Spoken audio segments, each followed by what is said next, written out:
अस्सलाम वालेकुम स्टूडेंट्स। आज हमारे पास फर्स्ट ईयर का नेक्स्ट लेक्चर जो स्टार्ट हो रहा है उसमें बेसिकली एक नया चैप्टर शुरू होगा जिसका नाम है हमारे पास फिजिकल ऑप्टिक्स।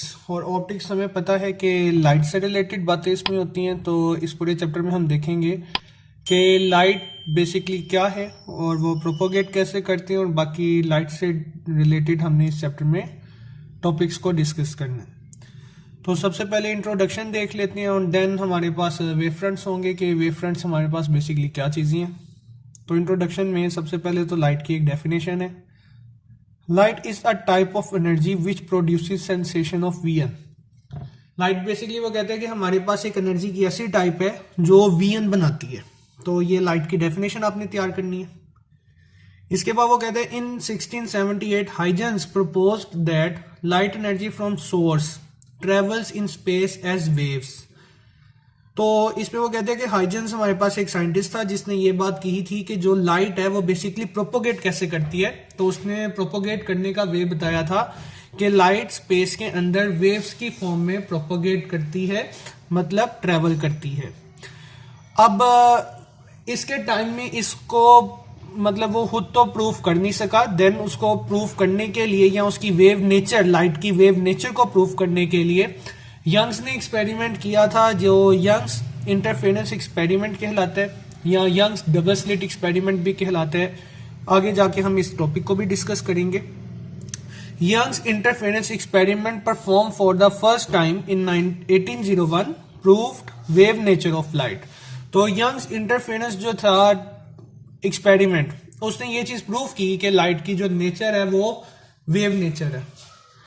ओके, अब हम चलते हैं वेव फ्रंट्स की तरफ कि बेसिकली अब वेव फ्रंट्स होते क्या हैं।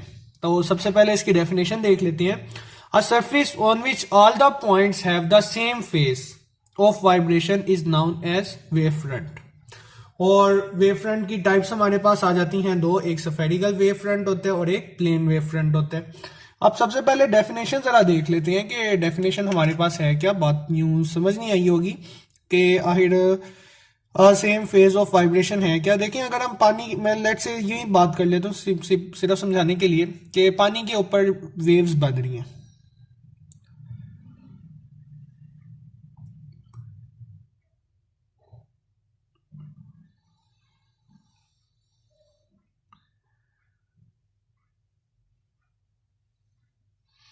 ओके, मैं करता क्या हूं, मैं यहां से इसको यूं कट करता हूं तो ये एक स्लाइस बनेगा।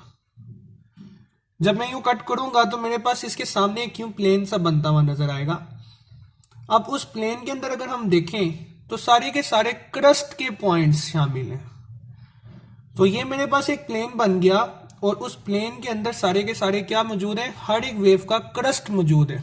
मतलब इस वेव का भी अगर मैं वाइब्रेशनल फेज देखूं तो ये क्रस्ट बना रहे, इस वेव का भी क्रस्ट बना रहे, इसका भी क्रस्ट, इसका भी क्रस्ट। तमाम पॉइंट्स जो हैं सेम फेज के साथ आ रही हैं, तमाम पॉइंट्स क्रस्ट को बना रही हैं। तो ये जो प्लेन बनेगा जिनके ऊपर आने वाली तमाम वेव्स का जो मोड या फिर फेज है वो सेम फेज रखनी है, इस प्लेन को नाम दिया जाएगा वेव फ्रंट का। तो ये वेव फ्रंट हमारे पास दो तरह के होंगे, एक स्फेरिकल वेव फ्रंट होगा और एक प्लेन वेव फ्रंट होगा। अच्छा, ये चीज भी याद रखनी है कि distance between two consecutive wave fronts is of lambda. मतलब दो कंसेक्टिव वेव फ्रंट्स के दरमियान जो हमारे पास डिस्टेंस होगा वो वेवलेंथ के बराबर होगा। वो भी अभी हम देख लेते हैं कैसे। स्फेरिकल वेव फ्रंट्स क्या हैं? The wave front in which light waves are propagate in spherical form with the source is called spherical wavefront। हम इसको यूं समझना शुरू करते हैं कि लेट से हमारे पास एक पॉइंट सोर्स है, लेट से ये हमारे पास एक पॉइंट सोर्स है और मैं कहता हूं कि इधर से वेव्स जनरेट हो रही हैं। ओके, चूंकि अब हमारे पास स्पीड ऑफ लाइट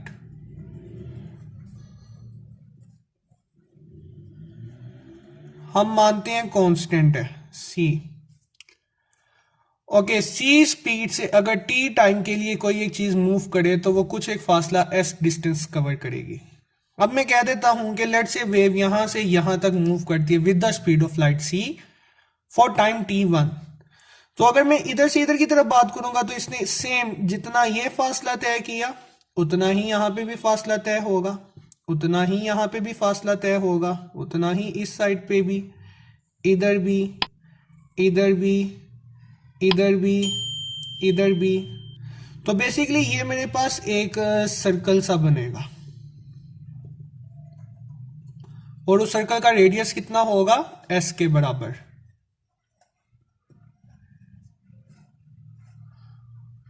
तो हुआ क्या, अगर हम एक पॉइंट सोर्स लें, जिस तरह अगर हम एक बल्ब लें, तो देखो जो हमारे पास बल्ब होता है वो हर तरफ रोशनी को फैलाते हैं। सूरज की अगर एग्जांपल लें तो वो एक पॉइंट सोर्स है। सन से भी जो लाइट निकलती है वो ऑल डायरेक्शन मूव करती है।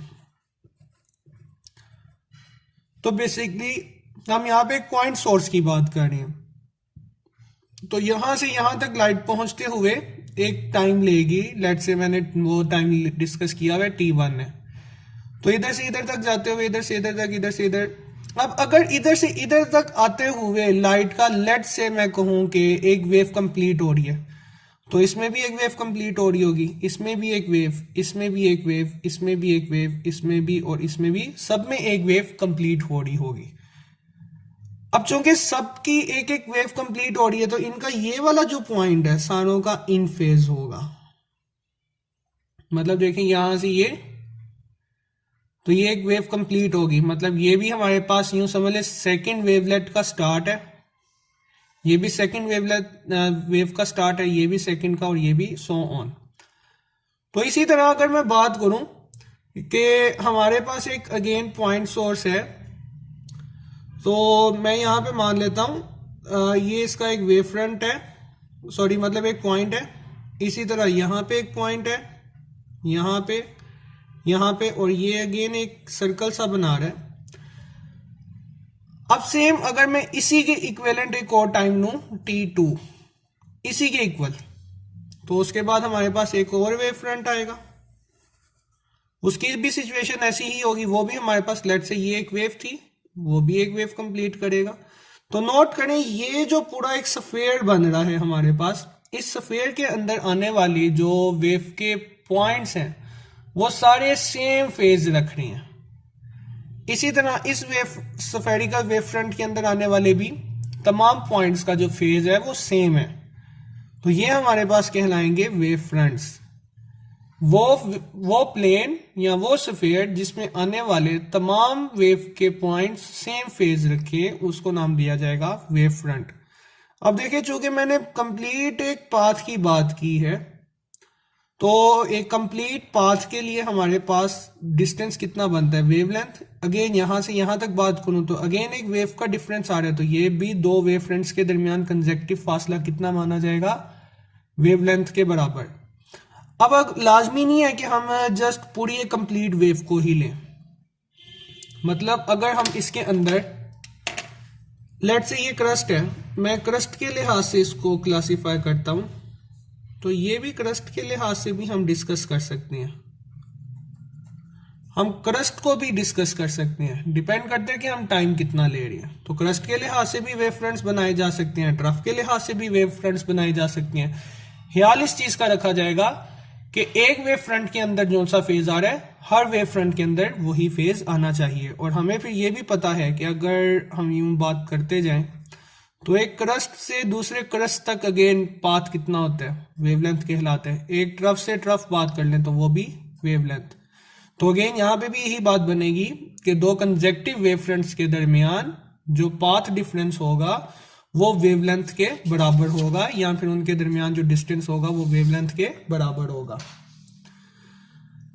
ओके, तो अब चलते हैं आगे। The wave fronts in which light waves are propagate in spherical form with the source is called spherical wave front. जैसा कि मैं एग्जांपल आपको करवा चुका हूं, ये एग्जांपल मैंने अभी बनाई थी कि ये हमारे पास एक पॉइंट सोर्स है और उसके गेट ये स्फीयर्स की फॉर्म में लाइट प्रोपोगेट कर रही है। The energy of wave is transmitted equally in all direction. जैसा कि मैंने एग्जांपल ली पॉइंट सोर्स की, सन की एग्जांपल ली, तो मैंने कहा कि सन बेसिकली हर जगह हर डायरेक्शन में एक जैसी एनर्जी को ट्रांसफर करता है। अब प्लेन वेव फ्रंट की बात करते हैं। तो देखें ये हमारे पास लेट से सूरज, ये सूरज है और सूरज से ये वेव फ्रंट्स निकल रही हैं, और इसके आगे हमारे पास एक छोटी सी उसकी मतलब हमारी जमीन आ जाती है, मतलब ये वेव फ्रंट चल रहा था और हमने इसके रास्ते में ये वेव फ्रंट जा रहे हैं, और इसके आगे ये एक छोटी सी हमारी जमीन आ गई सूरज के मुताबिक। अब इस बड़े से वेव फ्रंट का जब एक छोटा सा पार्ट हमारी अर्थ में एंटर होगा तो वो हमारे पास प्लेन वेव फ्रंट की फॉर्म में एंटर होगा। जैसा कि हम कहते हैं कि एक सर्कल हो और सर्कल का एक छोटा सा पैच जो है वो एक सीधी लाइन ही बनती है, सेम एक सफेयर हो तो उस सफेयर का एक छोटा सा जो पैच होगा वो एक प्लेन बनेगा। तो अगर हम एक पॉइंट सोर्स से बहुत दूर चले जाएं और उसका एक लिमिटेड रीजन डिस्कस करें तो वो जो लिमिटेड रीजन का जो वेव फ्रंट होगा वो प्लेन वेव फ्रंट होगा। A small portion of spherical wavefront which is far away from the source is known as plane wavefront। ये प्लेन वेवफ्रंट की डेफिनेशन आ जाएगी। Plane surface are parallel to each other. Parallel यहाँ पे देखें ये हमारे पास सर्कुलर बन रहे थे, अगर ये एक वेव फ्रंट है तो इससे अगला जो वेव फ्रंट होगा वो इसके पैरेलल ही बनेगा। अब इसमें आप नोट कर रहे होंगे मैंने कुछ लाइंस और एरोज लगाए हैं, ये बेसिकली अब क्या है, तो अगर ये हमारे पास वेव फ्रंट है तो वेव फ्रंट के ऊपर एक नॉर्मल लाइन जो होगी वो बेसिकली रे कहलाएगी। वेव फ्रंट के ऊपर नॉर्मल लाइन जो होगी वो रे कहलाएगी, और वो रे बेसिकली बताएगी कि जो हमारे पास लाइट है वो किस डायरेक्शन में प्रोपागेट कर रही है। जैसा कि आपको याद होगा हमने 10 क्लास के अंदर लाइट मतलब कन्वेक्स लेंस और जब हमने कनकेव लेंस को डिस्कस किया था तो वहां पे जस्ट हम यू रेज ड्रा करते थे। हकीकत में वो रेज बेसिकली ये मौजूद हैं जो हम आज डिस्कस कर रहे हैं, ये जस्ट डायरेक्शन ऑफ प्रोपोगेशन बता रही होती हैं, जबकि इनके पीछे बेसिकली प्लेन वेव फ्रंट्स चल रहे थे इस तरह के। ये plane wave fronts basically move कर रहे थे जो कि मूव करने के बाद फोकस हो जाती हैं। तो रेज बेसिकली क्या है, उन वेव फ्रंट्स के ऊपर ड्रा की जाने वाली नॉर्मल लाइंस, और उनका बेसिक पर्पस क्या होता है, direction of propagation of wave को डिस्कस करना। A line normal to the wave front which shows the direction of motion of wave is called a ray. A ray is always perpendicular to the wave front. तो यहां पे भी देख लें, अगर मैं इसके एक पॉइंट के ऊपर टेंजेंट ड्रा करूं तो टेंजेंट के ऊपर ये नॉर्मल लाइन जो है ये बेसिकली रे कहला रही है। तो ये स्टूडेंट्स हमारे पास आ गया spherical wave front. Spherical wave front का सोर्स मैं आपको बता चुका हूँ, कोई भी एक पॉइंट सोर्स हो तो वो स्फेरिकल वेव फ्रंट का सोर्स होगा, जैसा कि सन। और प्लेन वेव फ्रंट उसी का एक लिमिटेड पोर्शन ले लिया जाए ना स्फेरिकल मिरर का, तो वो हमारे पास बन जाता है प्लेन वेव फ्रंट। रे की डेफिनेशन होगी। अब एंड में हमारे पास एक क्वेश्चन आ जाता है, how we can produce plane wave fronts. तो देखें ये चीज आपको याद होगी, ये फिगर हमने पढ़ा था कि जो हमारे पास कन्वेक्स लेंस होता है वो लाइट को कन्वर्ज करता है। तो अगर हम बात करें, थोड़ा सा यहां पे मैं आपको एक कंपैरिजन करवा दूं। जब पॉइंट सोर्स से लाइट निकल रही थी, अवे जा रही थी, तो उसके लिए जो वेव फ्रंट्स ड्रा होंगे वो इसी तरह के ड्रा होंगे ना। तो मैं अगर एक पॉइंट कहीं दूर से फोकस पॉइंट की तरफ बात करूं तो वेव फ्रंट्स, मतलब मैं कहूं कि लाइट आ रही है और वो इस पॉइंट पे फोकस हो रही है, तो उसके लिए मैं वेव फ्रंट्स इस तरह के ड्रा करूंगा और फाइनली वो इस पॉइंट पे आके कन्वर्ज हो रही है लाइट। और अगर रेस आपस में पैरेलल ड्रा की जा रही हो तो पैरेलल रेस का मतलब है कि वहां पे प्लेन वेव फ्रंट्स जो हैं वो पैरेलल चल रही हैं। तो इसी तरह आप जरा देखें, बेसिकली ये पैरेलल रेस का मतलब क्या है कि प्लेन वेव फ्रंट्स आपस में पैरेलल मूव करते आ रहे हैं और वो आके फॉल कर रहे हैं कन्वेक्स लेंस के ऊपर। और कन्वेक्स लेंस कर क्या रहा है, उनको कन्वर्ज करता जा रहा है और उसको एक पॉइंट के ऊपर फोकस कर रहा है, और यहाँ पे सेमी सर्कुलर मतलब स्फेरिकल प्लेन्स बनेंगे। अब यहाँ पे देख लें तो क्या हो रहा है अगर मैं लाइट के सोर्स को इधर, अगर मैं लेफ्ट से राइट जा रहा हूं तो पैरेलल रेज जो हैं वो सिंगल पॉइंट पे फोकस हो रही है। अगर मैं राइट से लेफ्ट बोलूं कि अगर मैंने लाइट का सोर्स ही फोकस पे रख दिया है तो वो फोकस पे प्लेस लाइट का सोर्स जो है उससे आने वाली लाइट जब कन्वेक्स लेंस पे पड़ेगी तो आफ्टर रिफ्रैक्शन वो पैरेलल हो जाएगी। सेम यही चीज यहाँ पे दिखाई जा रही है कि पॉइंट सोर्स हमारे पास मौजूद है और पॉइंट सोर्स से जाहिर सी बात है स्फेरिकल वेव फ्रंट्स बनेंगे, और वो स्फेरिकल वेव फ्रंट्स जब कन्वेक्स लेंस पे जाके पड़ेंगे तो कन्वेक्स लेंस उन्हें क्या कर देगा, पैरेलल बीम्स में कन्वर्ट कर देगा, और पैरेलल बीम्स के लिए हमारे पास वेव फ्रंट क्या हो जाएंगे, प्लेन पैरेलल आ जाएंगे। तो मतलब हमें कन्वेक्स लेंस को यूज करते हुए अगर हम कन्वेक्स लेंस के फोकस पॉइंट के ऊपर एक पॉइंट सोर्स प्लेस कर दें तो वो कन्वेक्स लेंस क्या करेगा, लाइट के स्फेरिकल वेव फ्रंट्स को प्लेन वेव फ्रंट्स में कन्वर्ट कर देगा। तो ये हमारे पास एक मेथड था कि अगर हम प्लेन वेव फ्रंट्स बनाना चाहें तो वो कैसे बना सकते हैं, जबकि हमारे पास ये शॉर्ट के लिए काफी इंपॉर्टेंट टॉपिक है। स्फेरिकल वेव फ्रंट्स क्या होती हैं, प्लेन वेव फ्रंट्स क्या होती है, रेज होती क्या है, इनकी डेफिनेशंस, और वेव फ्रंट बेसिकली क्या होता है उसकी डेफिनेशन, और प्लस में लाइट की डेफिनेशन इंपॉर्टेंट है। तो इसी के साथ स्टूडेंट्स आज के लेक्चर को एंड करते हैं। अपना ख्याल रखिएगा। खुदा हाफिज।